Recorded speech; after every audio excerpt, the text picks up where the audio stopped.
Hey everybody, Scott here. Wanted to talk to you about should you buy a titanium hammer. I've done a lot of experimenting, bought a lot of hammers on my journey to titanium, so I thought I'd talk about you, maybe save you some expense of experimenting with the other steel options, or maybe make you think a steel option is better. So let me start at the very beginning. 16 ounce Estwing hammer, the old standard, blue grip, nice hammer. Good balance, really nothing wrong with this hammer. Vibration dampening works well. I was looking for something,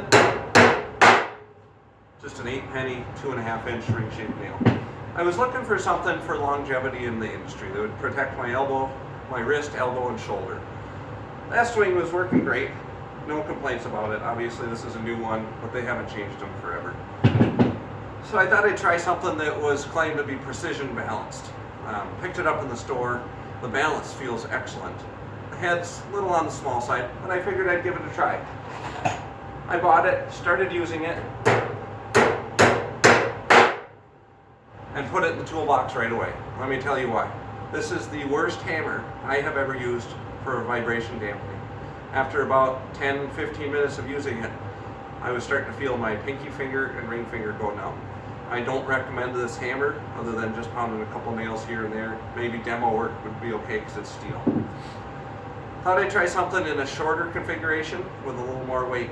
So I bought this 20-ounce Stanley anti-vibe hammer. Nice hammer, really good demo hammer because you can just, they're inexpensive, you can wail on these and you don't have to worry about breaking it. Drives the nail really nice. It's actually kind of nice to have a 20-ounce Stanley 20-ounce hammer in this shorter configuration. Nice hammer, pretty basic. Kind of just like the Estwing. These both have been around a long time. Vibration dampening is pretty good. I thought I'd try something a little longer. This is a 19-ounce Milwaukee hammer. Nice big face, magnetic nail starter. This is a good hammer. I was pleased with this one. It just wasn't really helping my shoulder issues, but a very good hammer. If you're trying to think about cost, this is about a $40 hammer, still on the relatively affordable side. I bought this dead on. Another great hammer, balance is really good. Waffle face, magnetic nail starter. My only complaint with this, I have not used this hammer much, as you can probably tell by the paint. And the reason why, I've only used it about heavy use, driving old cut nails into some old siding. We're doing a decorative wall. So about 2 hours of driving nails pretty regularly, and this waffle face is really worn down.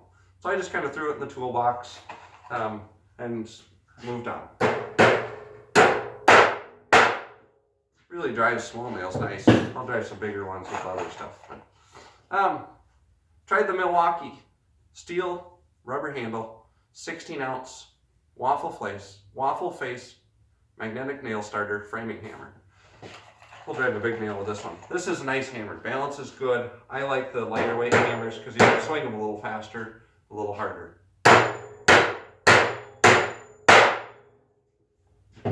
That was a nice hammer. It's got a lot of a ring to it, and there's still some vibration coming through, so I'm starting to feel my wrist, elbow, and shoulder, kind of like I have with most of the hammers.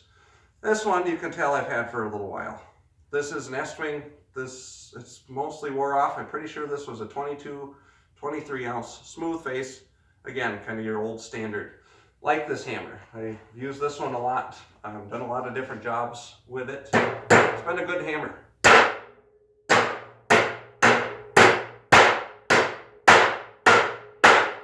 There's the reason you use a framing face with the big nails. This one likes to slip off a lot, but this one works really well if you're driving like joist hanger nails on a deck or something where you want a smooth face and the nail's shorter, you don't have to guide it in. This is a nice hammer.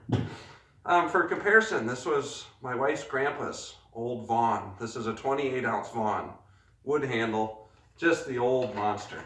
Figured I'd throw this one in here, drive a couple nails with it.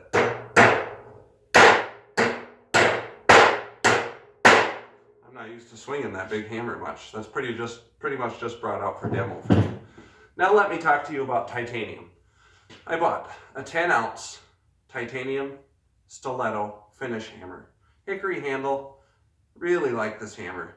Light, I get picked on the job site because it's so small, but it drives nails nice. Really light in the tool belt.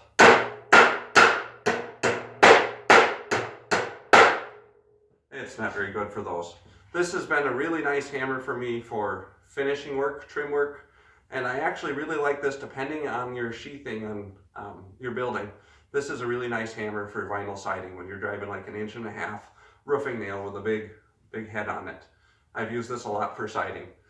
This is like a $80 hammer.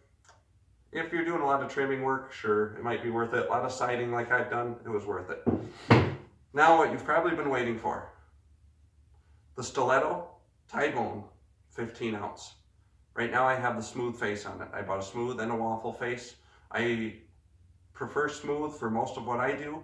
The waffle face just chews everything up. So this is not going to be perfectly suited for these bigger 16 penny 3¼ inch nails. But I have been incredibly pleased with this. Wish I had skipped all these other hammers and just bought this one right away. Would have saved myself time and money. Vibration dampening is phenomenal through the titanium. You barely feel anything. You can strike the nail, sink it all the way, and you don't even think you sunk a nail.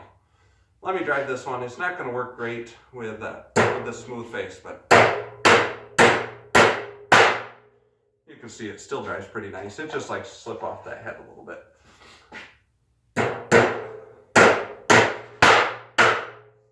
But the balance of this hammer, the lightweight, you can really just snap it in there. Just a great hammer. I'm very pleased with it. Now you've probably seen a few titanium hammers out there. That one over. I probably shouldn't try to talk and drive a hammer. You've seen a few different titanium hammers out there. This Stiletto's been around for a while. There's Masterforce makes one, or Mastercraft, excuse me, makes one. Martinez, the designer, Mark Martinez, the designer of the Stiletto hammer and a lot of the Stiletto hammers, sold the company to Milwaukee. Stiletto is now a Milwaukee-owned company, and started making his own hammers under the Martinez tool name. I looked at those, read a lot of reviews, and let me explain to you why I bought the original Stiletto full titanium over the Martinez. If you guys have comments, maybe some Martinez owners are seeing there, you can weigh in on this. I wanted the benefits. The reason I was going with titanium was the vibration dampening. So I wanted as much titanium as I could get in my hammer. And I also wanted the lightweight. I like a lightweight, fast swinging hammer. So I wanted the lightweight of the full titanium. I read some reviews about the Martinez. I have not swung one. There's not a store around here that carries them. The steel head, I've heard, swings more like your traditional steel head hammer, which would make sense. Steel head, your handle is just titanium. So I opted to go with the Stiletto for that reason. I liked that the whole head was replaceable and you could have a couple different styles. You could put a lighter weight one on for finishing work, kind of have one hammer that did everything. The replaceable grip was nice, but I really wanted the benefits of full titanium. So far, I've been very pleased. Well, thanks for watching that review. I hope it was helpful to you. If you have any questions or comments or would like to see a more in-depth review of each one of these hammers, please comment and I will do my best to do that. Have a great day.